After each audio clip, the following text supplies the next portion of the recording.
Hi guys, welcome to today's lesson. So today we're going to be focusing on solving inequalities.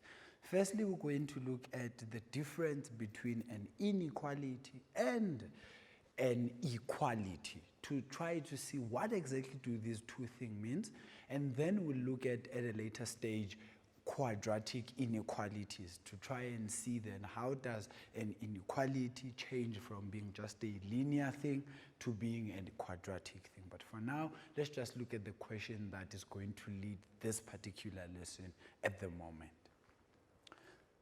So, have you ever thought about how does an equality differ from an inequality, right? So you know that equality would mean something that is equal another thing, and inequality, does it mean the same thing or is there something different there? But we're just going to talk about that as we move along.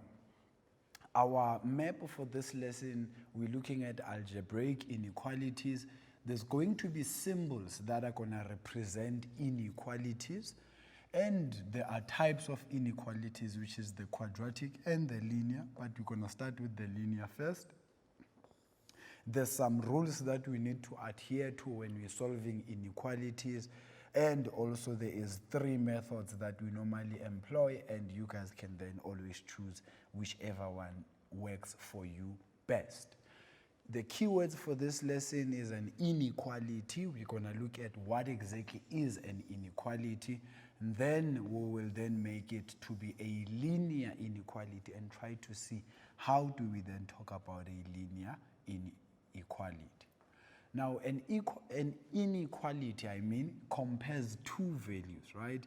What does this mean? It means one value might be bigger than the other value, or it might be smaller than the other value, or it might not be equal at all. So this shows that whether one value is equal to another or not equal to another. It shows whether one value is less than another value. Lastly, it shows whether one value is greater than another value. And we're going to use symbols because we're not really going to write words like this when you're talking about inequalities.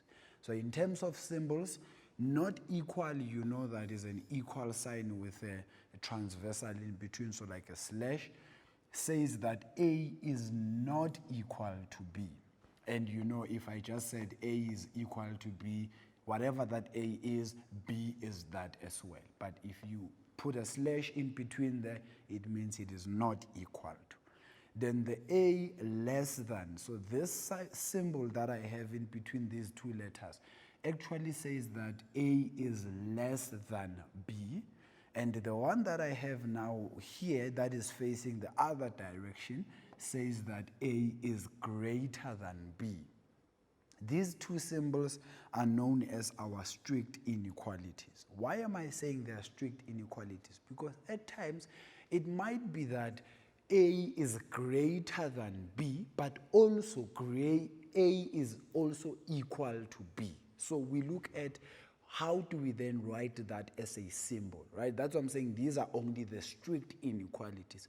As soon as we introduce when A now is also equal to whilst it is greater than or less than B, then we're talking about an equality. That's where the difference between equality and an inequality comes in here. I'm not really talking about equality and inequality under general language terms, right? It's mathematically based, whatever that we're going to talk about here. Now, in terms of examples, you need to always remember which way around this goes. So the bigger value, wherever the inequality is opening to, will be the bigger value, and wherever the sharp point is facing will be the smaller value. So that's just one of the ways that I can try and help you remember how to look at this. And wherever, remember I said the sharp point is facing is the smaller value, and wherever it is opening to is the bigger value. Some people, they use their hands, right, to show you that which one is greater and which one is less. The right hand side, if you bend your elbow like this, will be greater than, and your left hand side, if you bend it like this, will be less than. So whatever that is this side will be less than me, but whatever that is that side of my elbow will be less than me, meaning I'm greater than that particular thing. So those are just things that we will be looking at as a frame of reference for this particular. So that's just one of the ways you can remember which direction the sign goes in. Now, in terms of typical examples, I have -5 is less than 3. Remember, wherever the sharp point is, means it is the small number. Wherever the inequality is opening to is the big number. So if I wanted to show you this in terms of a number line, I would then say that this is an unknown, right? I would treat maybe my 5 as an unknown, meaning from the value 3, I am looking at all the values that are that side, right? So you know that -5 will be somewhere at the side on a number line, meaning it is less than the 3.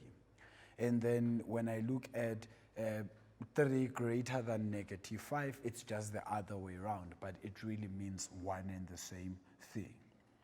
Now, equality and inequality now, if I have A is less or equal to, the symbol actually says less or equal to, and I'm quickly going to make an example for you to understand this, and this symbol will mean that A is greater or equal to B.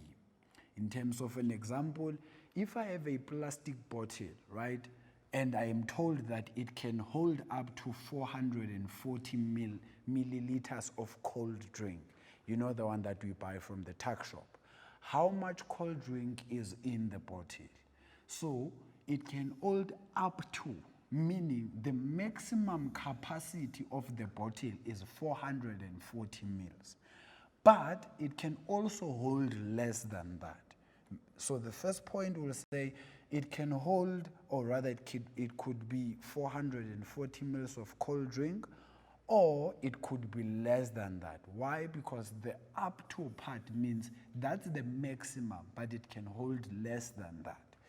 Now, we say this mathematically, we say that it is less than or equal to. So what I will then say, I will use B for the bottle, and I will say it is less than or equals to 440 mil. So the bottle can hold either the 440 or anything less than the 440. So that's just a typical example of how you can then think about this. You can even think about a mug. If I say a mug can hold 10 grams of sugar, maybe, how much is a maximum? And I ask you how much sugar can be in the cup. You can then say either 10 grams or anything less than the 10 grams. So you'll say mug less or equal to. So that's how you just have a look at the inequality and equality. But for now, I want us to take a quick ad break. When I come back, I'm then going to make this more abstract and more mathematical in terms of a linear equation where we have an unknown and try to talk about how do we then look at that based on a number line. Please stay tuned. I'll be back just now.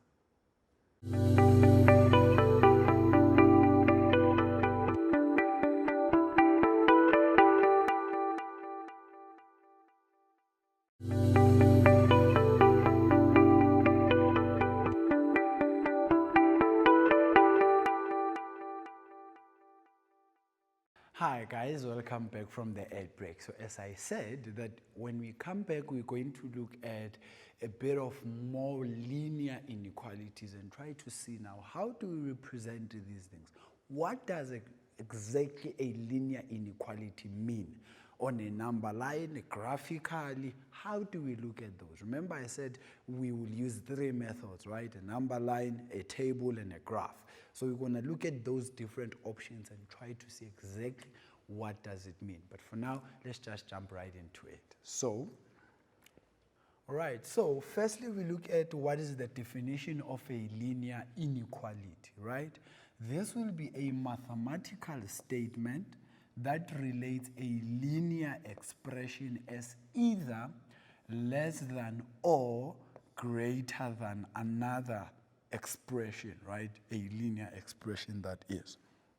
Also, this linear inequality, we can use a number line to represent it because it really just talks about less than or greater than. But remember, I said equality can be thrown in there as well. You can say less than or equal to, or you can say greater than or equal to. So you can always throw in that, but we'll look at it at a later stage. Now, if I have an unknown is greater than 5, which is the same as x greater than 5. If I want to represent this on a number line, I will then say that if I have 5 there, anything that is greater than this, meaning bigger than 5, will satisfy this solution that I have here.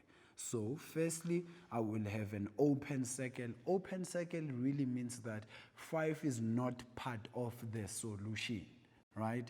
And then I want everything that is greater than 5 without having a limit to what number must I end at. Hence, my arrow just points to the right-hand side of 5. So everything that I have here on the number line will be 6, 7, 8, 100, 150, 2,000, and all of that. All of those numbers are said to be greater than this 5, but excluding the 5 itself.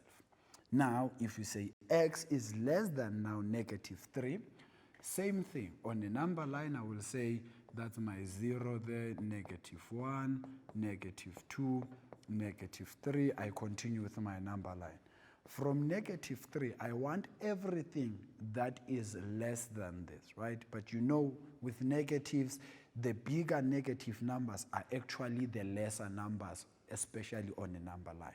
So it means it will be on the left-hand side of the -3. And this is how you will leave it. As soon as you introduce equality, then you must shade this circle, but we'll talk about that just now as well. Now, for which values of x, so what are the values of x? All of them, right? Without having a limit, as I said, will this situation here become true? So this expression of -2x is less than -6 become true. Now, I want us to first test some values here because we don't really just want to then thumbsuck it and say, this is the answer. Firstly, we need to look at it graphically in terms of a table. If I take x as -1, right, and I substitute it there, it will be -2 into -1, which is a +2. A +2 less than -6 is a lie. So this is false. It is not true. 2 is definitely greater than -6. If I choose 1 as my x, it will give me the left-hand side as a -2, and then it says -2 is less than -6. You can see as well that this is also false. If now I take 3, it says -6 is less than -6, but this is false. But the interesting that you need to see here is now we are like at the midpoint of our solution, right? So it's either you are on the left-hand side of the -6 or you are on the right-hand side of this -6. But the value that gave us the -6 was 3. So it means everything that we used that was less than the 3 did not give us a true solution. So even 3 itself does not give us a true solution. We will then look at everything that is greater than the 3. Will it make this thing to be true or not? And that's how we then determine our solution. So let's have a look at it. Now, if I take a number greater than 3, I chose 6. If I substitute 6 there, I will get -2 multiplied by 6, which gives me -12. And -12 is definitely less than -6, so this will be a true statement. So it means that all the values that are greater than this 3, because I said this 3 is like our midpoint, will then satisfy that particular situation that we have there. Now, to solve these algebraically now, you then need to change the direction of the inequality whenever you multiply or divide, right? So, or divide by a negative number. So my question, remember, was -2x less than -6. I must divide both sides by -2 because I want x to be on its own. But one of the rules that we need to adhere to is this must change direction, the inequality sign, because of the negativeness of this, which will then make this x greater than 3. If I go back to my table, remember, 6 is definitely greater than that 3. And I said it is part of what makes this statement to be true. So the last important point there will be the inequality sign is reversed. So it changes the direction it was facing initially. But if I divide just by a positive number, then you don't change the direction. So you do not change the direction of the inequality when you multiply or divide by a positive number. So dividing both sides by 2, it will be -6 divided by 2, which will give me -3. Then my x is less than -3. It still remains. So the inequality is not reversed. As I said, you don't change the direction here. And this is when you then solve it algebraically. Now, represent the solution on a number line. Remember, to do that, you look at where 3 is. This is where 3 is. The x value here is a range, right? Is a number of x values that satisfy the condition of being greater than the 3, because we're using 3 as like our starting point, but we are not including the 3. So it will be an open circle there, and it will go to the right-hand side, because that's where all the values are greater than that 3. If now it's an x is less than -3, on a number line again, it will be -3 there. From -3, I want everything that is less than the -3 itself, which will be on the left-hand side of that particular -3.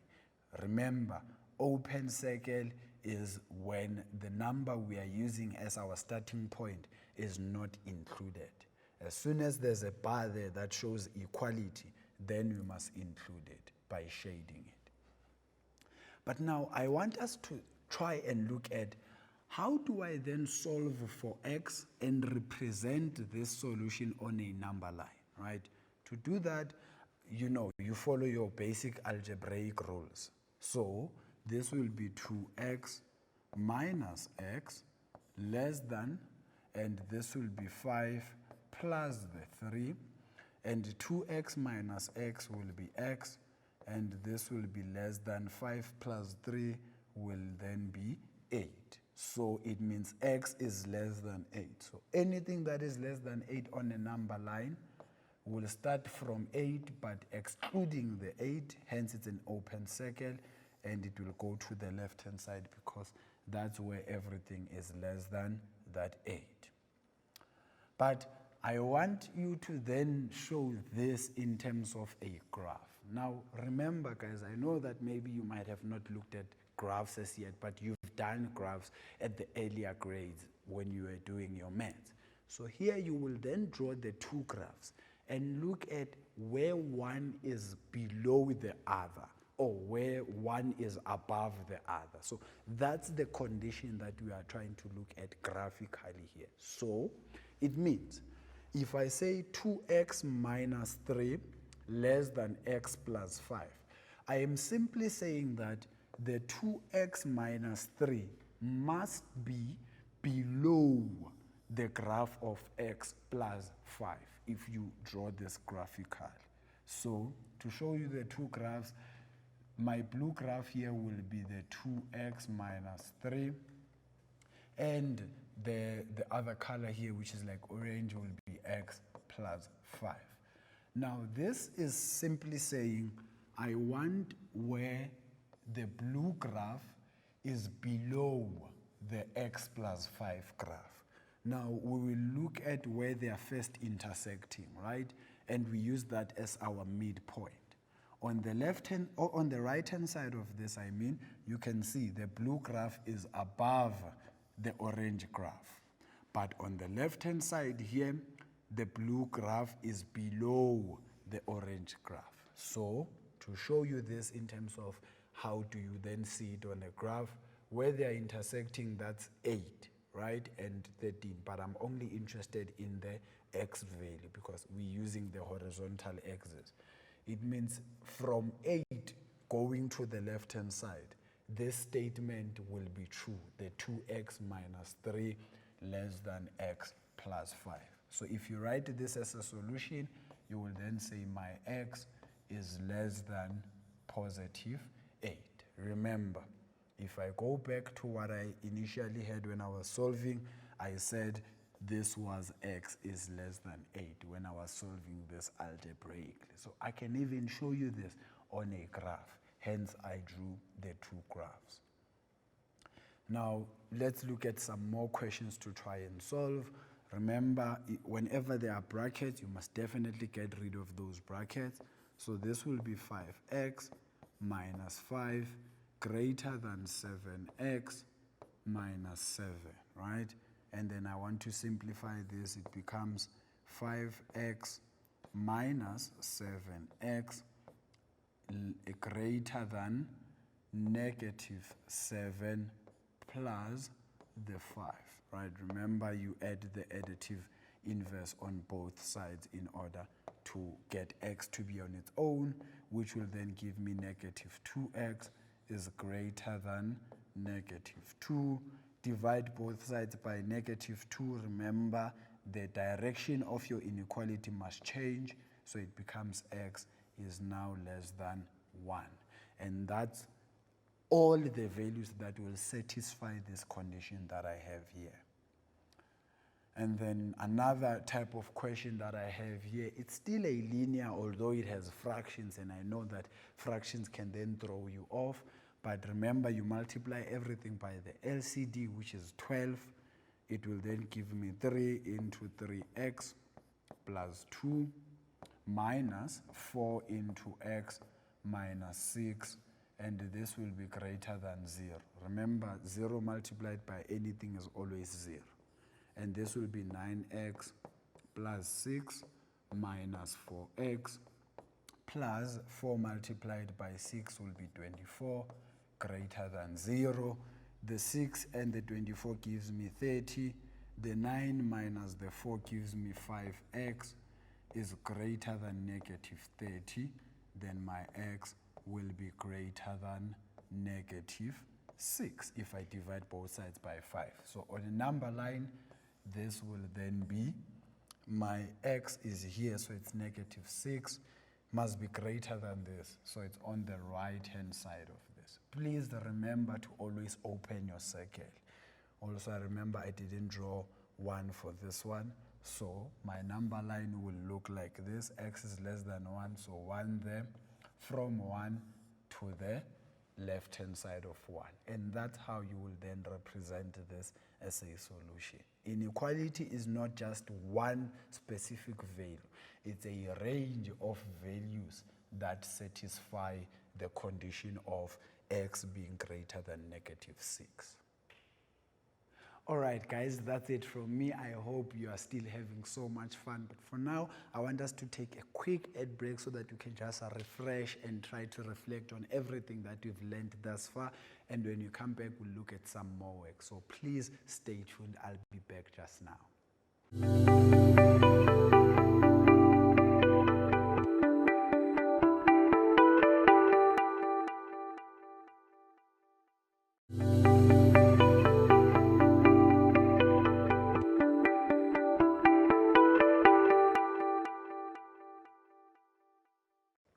Hi guys, welcome back from the ad break. We are still looking at inequalities, but now we are going to look at them from a quadratic perspective. Remember, I said there's two types according to our mind map that we had.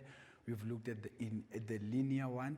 Now we're going to look at the quadratic one and try to see how do we then analyze that and how do we solve it. But firstly, we need to define it and see what form it comes in, right? Let's have a look at it.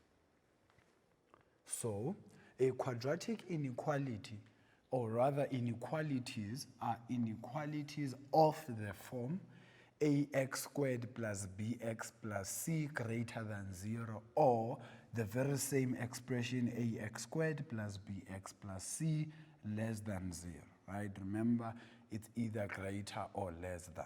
But it can also include the equal sign. Now, I know some people will want to see the actual equal sign on the inequality, but because already the inequality is the main sign, I'm just going to add in a bar there, and this bar will mean or equal to. So the first one reads as ax squared plus bx plus c is greater than or equal to 0. You don't say equal to or greater than. You start with the greater than because that's the main inequality that we have there. The second one reads as ax squared plus bx plus c is less than or equal to 0. So it means this whole expression can either be 0 or less than 0, or this whole expression can be 0 or greater than 0.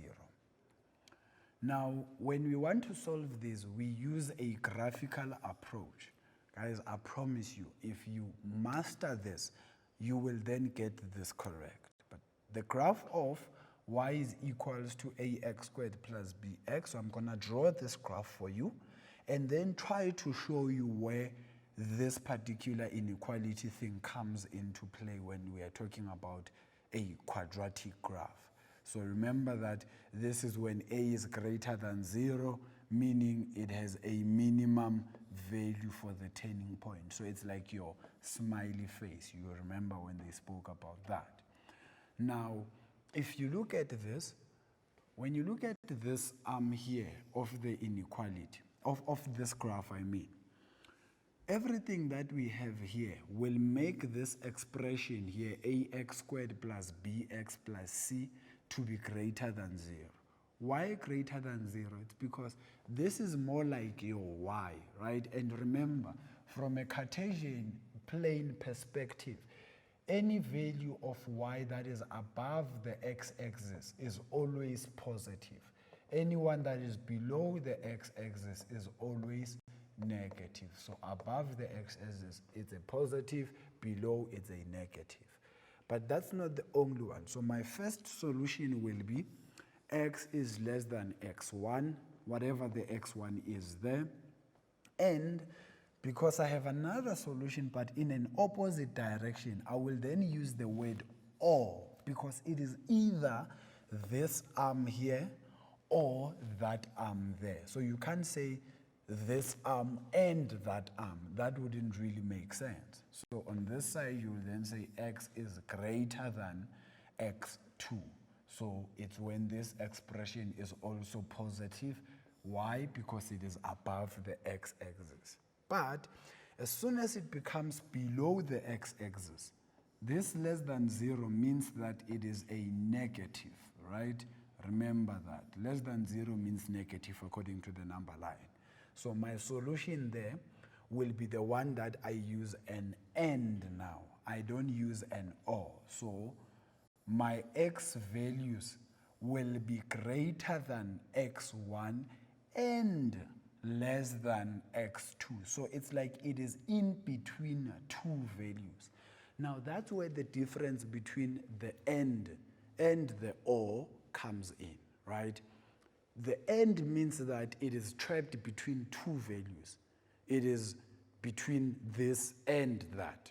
But the or will mean that it's either this or it's that. So you can see how I'm showing you this based on the graph that I have. I said it's this arm or that arm there, but with the less than, it's between this and that. And then when you then say it using the inequality, you will say it's greater than the minimum value and less than the maximum value. So that's how you then look at the difference between this and part and the or part that we normally use when it comes to inequalities.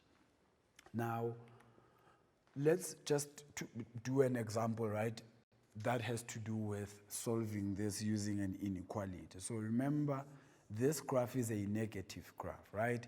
But we hardly deal with a negative graph. I always say to you, with anything that you do, always make sure that the x squared, its coefficient is always a positive. So I will need to divide this by a negative. And to do that, it means this will be the same as 2x squared plus the 6x minus 5. But if you divide by a negative, remember, the inequality changes the direction. So now it's greater than 0, meaning it's now when it is positive instead of when it was negative. So in terms of a graph, if I want to look at this, it will then be, because we are still focusing on it as a negative. Remember, negative is always below the x-axis, right? For it to be below the x-axis, it will be that arm there, and it will be that arm there.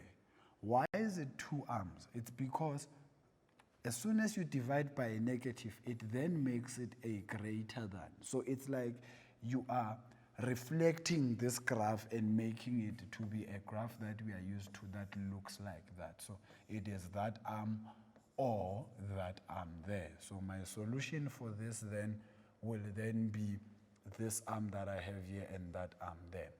But if I now make it to be a greater than or equal to 0, it means that 0 is part of the solution. And where is this thing 0? It is 0 on the x-axis, right? So at this point and at that point, that's where my solution is. And because we're talking about it being greater than that, it will then be trapped between these two values.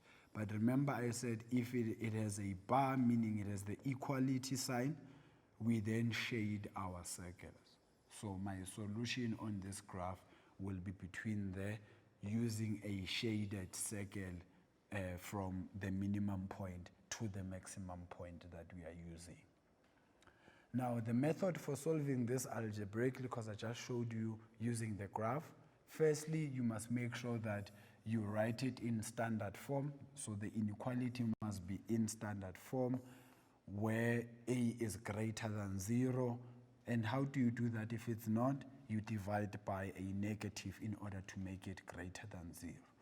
And you find the roots of the equation. When the other word for roots, we normally call it the critical values, which I will just say it's CV. So it's like the critical values.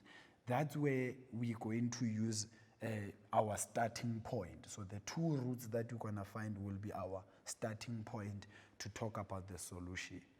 You then use either a table or a number line to check whether the regions of that inequality holds true at all times. Because remember, it's all about making the inequality to be true. A typical example will be x squared minus x minus 6. I said you must write it in standard form. Already you can see it is in standard form. Then you find the roots. The roots are like your x values. So this is minus 3 and x plus 2. So it means my two roots, as I've shown you here, will be x is equal to 3 or x is equals to minus 2. Remember, what did I say? I said we also call this critical values, because you will see some textbooks use the word critical values. Now, because we want this solution to be less than 0, to be less than 0 from the negative 2 going to the right, to the left of it, it's more like our graph is like that. So it's above the x-axis. It's above the x-axis. So that does not hold. But between the negative 2 and the 3, we are below our x-axis. So it means our solution will then be, we check this using the table, as I said. If I take anything that is less than the negative 2 as a negative maybe 4, it will then be a negative answer. Then anything between the negative 2 and the 3 will give me a negative as well. And then anything greater than 3 will give me a positive if I substitute it there. And the other part of the root is x plus 2. I take anything less than negative 2 will give me a negative. But now let me actually show you what I mean, because someone might be asking, what exactly does he mean when he says take anything less than negative 2? So let's say my x is negative 3 plus 2. My solution will be a negative 1. So that's what I mean when I say it gives me a negative. And then if you take 0, which is the one that is between these two values, it will give me a positive. And when I take any number greater than the 3, will then give me a positive.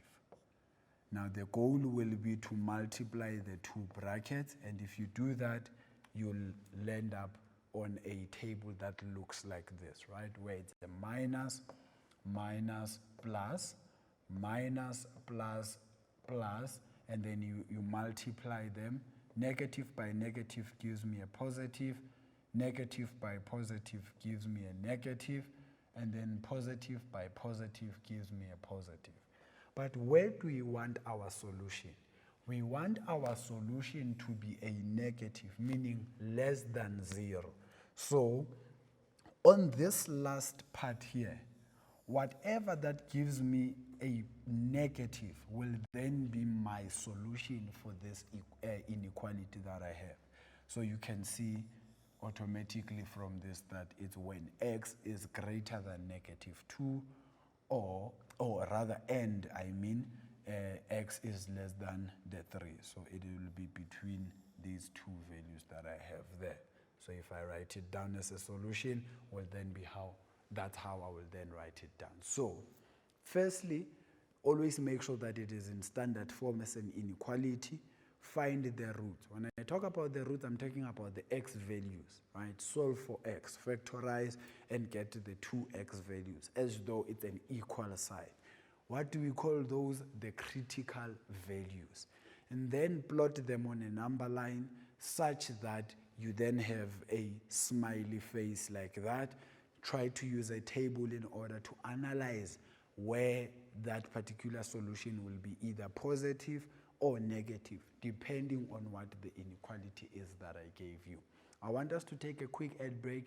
When we come back, I'm then going to do specific questions now where I'm actually solving and showing you how to go about first writing it in standard form, finding the roots, and then representing it on a number line and writing your solution. Please stay tuned. I'll be back just now.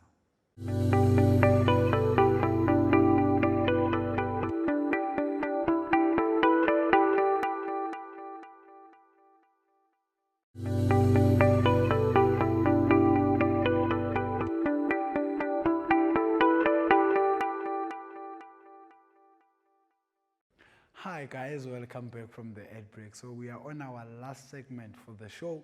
Now I'm just going to look at purely questions that have to do with inequalities and try to show you what is it that I've been talking about for all this time, right? Because then talking about all of these things and not showing you what I mean will then really be useless. So for now, let's look at the actual questions together. I'm going to solve them step by step and show you how you represent it on a number line at the end. So let's have a look at these questions. The very first one says solve for x. So at all times, by the way, they will say to you solve for x, right? How you solve for x, I said you must always make sure that this is in standard form, meaning the a value here must always be positive. So this will be x squared minus 5x minus 6, and this will be greater than 0. Remember, this changes direction when you divide by a negative, right? Changes direction when you divide by a negative. So you will then need to find your two x roots, which are our critical values. So let me just remove that inequality, the equality, and show you how you actually solve it. So this will still be greater than, it's x minus 6, and it's x plus 1. Now, when you get to this step, you then will then say CV, which means critical values, is x is equal to 6 or x is equal to negative 1. So this is how you then follow it in terms of writing your solution. From here, you go straight to the number line because that's where you will find your solution. So I'm just going to go to a new one, right? Remember, we are still talking about x squared minus 5x minus 6 greater than 0. And then I said it becomes x minus 6, it becomes x plus 1 greater than 0. Then my critical values are x is equal to 6 or x is equal to negative 1. Now this on a number line, I will have my minimum value, which is minus 1, my maximum value, which is 6. If I wanted to show you this as a graph, it will then look something of this nature, right? Now, what do we want here? We want this graph to be where it is a positive, right? Where it is a positive, remember greater than 0 means positive, means that it is above the x-axis, above the x-axis. So on this particular number line of mine that I drew on my graph, you will look at the solution as whatever that is above the x-axis. So it will be that arm there, and it will be that arm there. I'm just shading it, but when you write your solution, you don't necessarily need to shade it. So it means my x will be less than negative 1, or my x will be greater than a positive 6. And that's how you will then write your solution. So you don't just then, as soon as you get your critical values, you then somehow just go and say, x is greater than the 6, or x is greater than the negative 1, because that's what some people will do. They will treat this as an equal sign, because remember, when you are dealing with an equal sign, you go straight to equating the two. But here, that's really not what you do. You must draw the graph to show where this is true. Look at another example. It says solve for x. Firstly, I said make sure it is in standard form. So this becomes 3x squared minus 2x minus 1 less or equal to 0. And then you factorize this, less or equal to 0. If I factorize it, it will then be 3x and 2 there, and it will be x and 1 there, or 1 and 1 rather, not 2. I'm already looking at the middle term, so it's 1 and 1, and then 1 will be negative and 1 will be positive, right? And my critical values, please guys look at how I'm writing my solution. This is how you follow the procedure of writing the solutions. The first one will be 3x is equal to minus 1, meaning x is equal to negative 1 over 3, or my x will be equals to a positive 1. So for this one, I'm just going to take the critical values and plot them. I'm not going to rewrite it. But the very important thing will be this less or equal to 0. That I must already have. So remember, my critical values are x is equal to negative 1 over 3, or x is equal to 1. On a number line, the negative 1 over 3 will be here, and the positive 1 will be there. If I draw this as a graph, it will look like that, because it's a positive graph, right? So we need a solution for this where the graph is less than 0, meaning where it is below the x-axis, right? So remember that at all times, guys.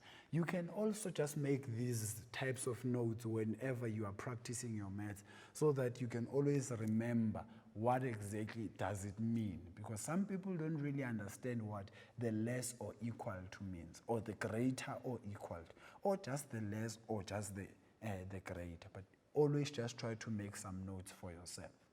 Where is this less than 0? We said it is below the x-axis, but also on the x-axis. Why? Because of that bar there, that means equal.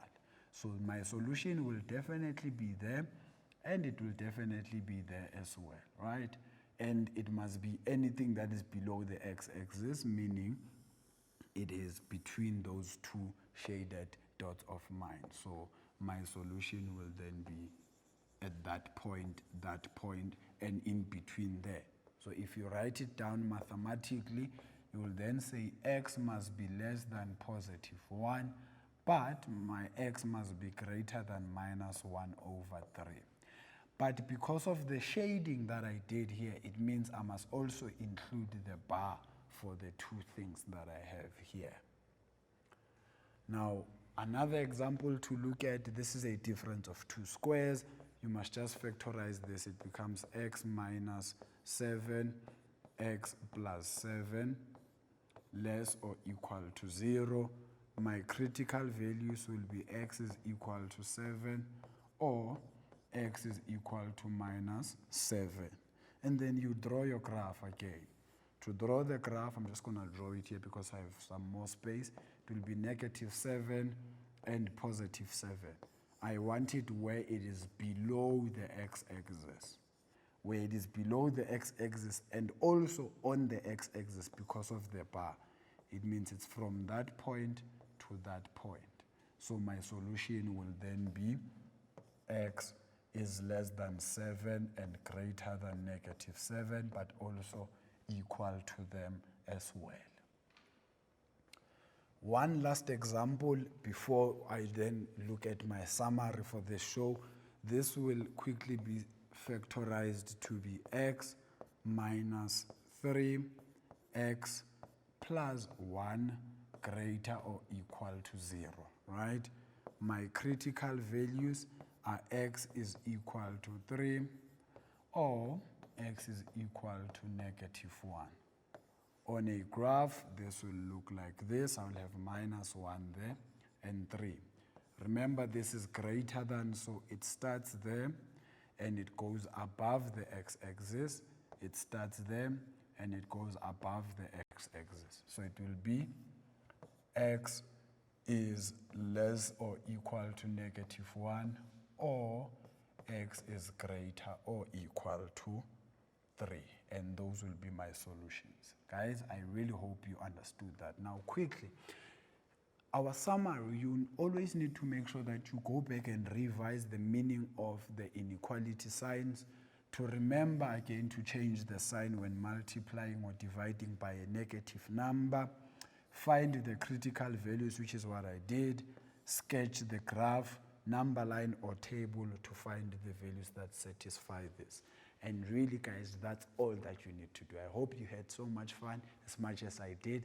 But for now, I have to love and leave you. Until next time. Remember, though, mathematics is food for the soul.